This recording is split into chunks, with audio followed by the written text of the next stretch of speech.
We'll guide you through how to manage Trello notifications efficiently. If you find this helpful, consider subscribing and liking the video.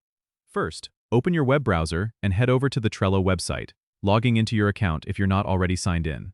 Once you're on your Trello dashboard, look at the top right corner for your profile icon and click on it.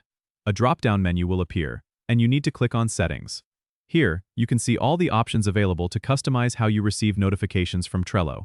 You can choose to receive notifications via email, desktop, or both, depending on your preference. To adjust the email notifications, click on the Change Email Frequency link. Trello allows you to choose between receiving notifications instantly, periodically, or never. For desktop notifications, make sure your browser settings allow Trello to send notifications. You might need to adjust your browser's permission settings separately if you're not seeing desktop notifications.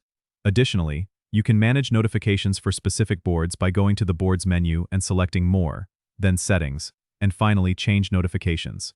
This is useful if you only want to be notified about certain boards or if you are part of multiple teams. It's good to review these settings regularly to ensure you're not missing important updates or getting overwhelmed with too many alerts. Don't forget to subscribe and comment if this helped you out.